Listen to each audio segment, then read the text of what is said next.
Disclaimer: the views and opinion in this video and comments on this channel do not necessarily reflect or represent the views and opinions by this channel's broadcaster.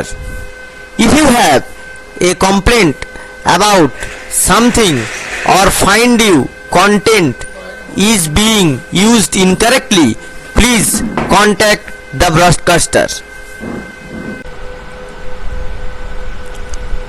नमस्कार दोस्तों, आज हम लोग जो EPF में higher pension case में जो demand letter आता है उसको लेके एक्सप्लेन करेंगे। देखिए, ये एक्सप्लेन इसीलिए कर रहे हैं कि बहुत सारे जो हमको सवाल किए हैं तो हर किसी को तो इंडिविजुअली बोलना पॉसिबल नहीं है। देखिए यहाँ पे क्या है, ये आप देख सकते हैं कौन सा डेट पे ये लेटर इशू हुआ है और देखिए ये सॉल्ट लेक सिटी, ये कोलकाता का रीजनल ऑफिस है। ठीक है, अब देखिए डिमांड लेटर का एक नंबर रहेगा। तो YouTube का जो कम्युनिटी गाइडलाइन का पॉलिसी है उसके तहत हम लोग क्या किए हैं, इसको ब्लॉक कर दिए हैं, आप लोग देख नहीं सकते हैं। तो सोचिए कि आपका एक नंबर रहेगा।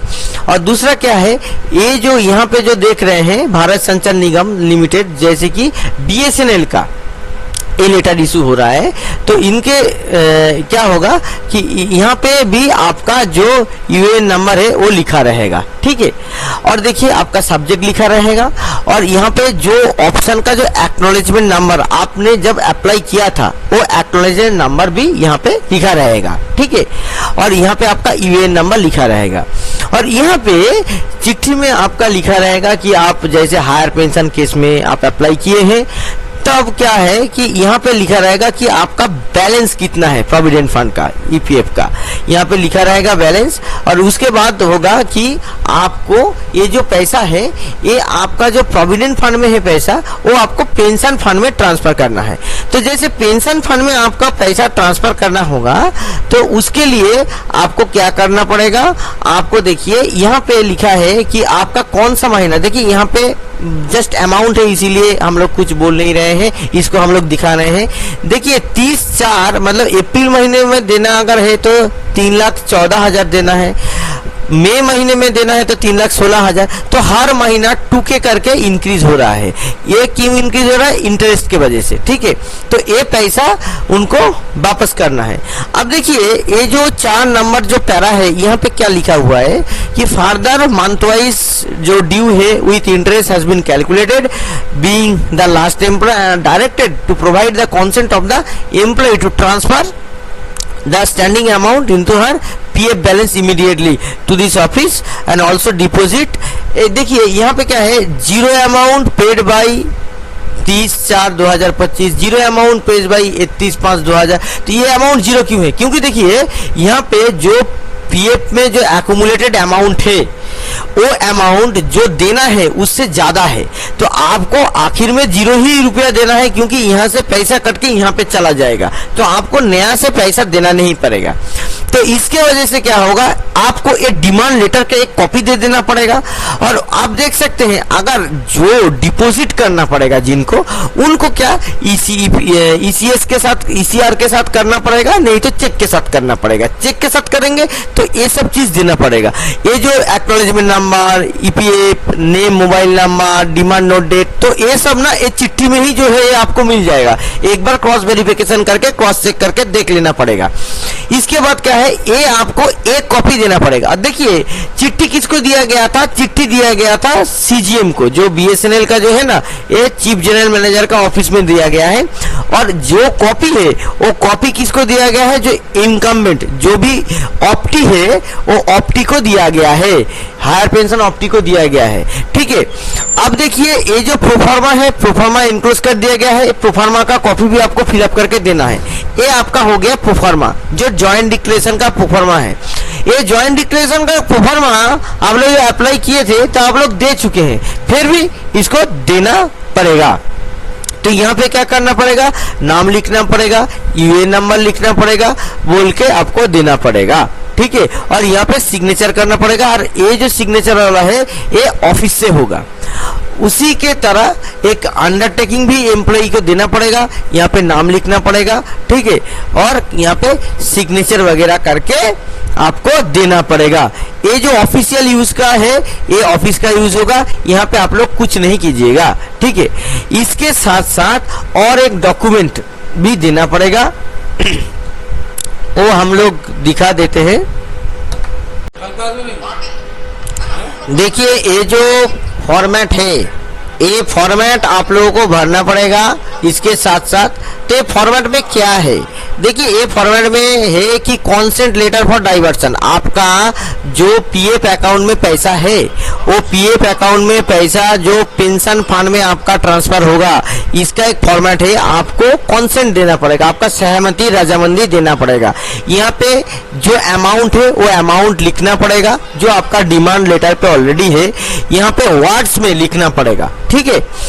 और ये जो पीएफ अकाउंट 1 से जो पैसा आया गया है वो पैसा आपका जो पेंशन फंड में ट्रांसफर होगा। और यहाँ पे पीपीओ नंबर तो जो रिटायर्ड हो गए हैं वो लोगों को मिलेगा, जिसका पीपीओ नंबर नहीं है, वर्किंग एम्प्लॉय है, वो यहाँ पे यूएएन नंबर लिखेंगे और नाम लिखेंगे यहाँ पे, और डिमांड लेटर का जो नंबर है और डेट है वो लिख देंगे और एक्नॉलेजमेंट नंबर लिख देंगे। तो वो सब इंफॉर्मेशन डिमांड लेटर पे ऑलरेडी है आपका। ये फॉर्मेट भर दिए, इसके बाद क्या करेंगे, जो मेंबर है मेंबर यहाँ पे सिग्नेचर करेगा विद डेट। और यहाँ पे जो अथॉरिटी है, जैसे कि बीएसएनएल के बारे में ये लेटर है, तो यहाँ पे बीएसएनएल अथॉरिटी क्या करेगा, यहाँ पे बीएसएनएल अथॉरिटी का जो डेजिग्नेटेड ऑफिसर है वहां पे स्टैम्प साइन करेंगे। और देखिए जिनके पास ये लेटर तो हो गया, जिनका जो पीएफ का जो बैलेंस है, पीएफ का बैलेंस ज्यादा है, अगर पीएफ का बैलेंस जितना आपको पैसा मिलने वाला है उससे अगर कम होगा तो आपको एडिशनल ए लेटर देना पड़ेगा, लेटर ऑफ अंडरटेकिंग। क्योंकि यहाँ पे आप जो चेक दे रहे हैं, चेक या डिमांड नोट, जो डिमांड ड्राफ्ट आप दे रहे हैं, डीडी दे रहे हैं, अगर वो डीडी बाई चांस किसी कारणवश वो फेल करता है तो लेटर ऑफ अंडरटेकिंग देना पड़ेगा, यहाँ पे सब नंबर देना पड़ेगा। और ये बोलना पड़ेगा कि इसके लिए ये अगर डिजोनर होता है चेक या डीडी तो इसके लिए आप ही जिम्मेदार है, इसके लिए बीएसएनएल जिम्मेदार नहीं है, ये बोल के देना पड़ेगा। और यहाँ पे आपको सिग्नेचर करना पड़ेगा।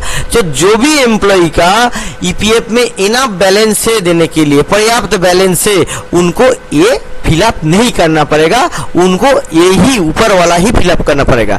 तो ये कितना कॉपी करेंगे, 3 कॉपी, ठीक है। ये 3 कॉपी फिलअप करेंगे। आपका जो डिमांड लेटर है, डिमांड लेटर 1 कॉपी फिलअप करेंगे, 1 कॉपी फिलअप करेंगे। और आपका जो 26/6 का जो फॉर्म है ये भी आप 3 कॉपी फिलअप करेंगे। और क्या करेंगे, आपका जो ईपीएफ का जो लेटेस्ट बैलेंस है, ईपीएफ का लेटेस्ट बैलेंस का जो भी आपका पासबुक है वो आपको 3 कॉपी देना पड़ेगा। तो ये आप 3 कॉपी 3 चीज 3 कॉपी देना पड़ेगा और डिमांड लेटर 1 कॉपी देना पड़ेगा। ये करके आपको फिजिकली देना पड़ेगा जो भी ईपीएफ सेक्शन है। जैसे कि बीएसएनएल का हम लोग केस स्टडी कर रहे हैं, तो बीएसएनएल का जो भी ईपीएफ सेक्शन है वो ईपीएफ सेक्शन को आपको देना पड़ेगा, उनका जो दायित्व प्राप्त एओ है उनको देना पड़ेगा। वो क्या करेंगे, वो यही चीज को ईपीएफ दफ्तर में फॉरवर्ड करेंगे और ईपीएफ दफ्तर इसको प्रोसेस करके जो हायर जो पेंशन है उसके लिए जो 8.33% करके आपका बेसिक प्लस डीए का कटने वाला है वो डिडक्शन करेंट मंथ से स्टार्ट करेगा। और पिछले वाला एरियर जो आप दिए हैं वो जो आपका पीएफ अकाउंट है उससे पेंशन अकाउंट पे शिफ्ट करेगा।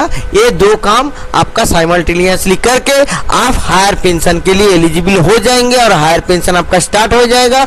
जब आप रिटायर होंगे या सुपर एनुएशन होगा तब जाके आपको हायर पेंशन मिलेगा। अब हायर पेंशन कितना मिलेगा इसके लिए आप लोग वेट करिए हमारे नेक्स्ट वीडियो के लिए। तब तक के लिए नमस्कार। मेरा चैनल को सब्सक्राइब और कमेंट करना मत भूलिए।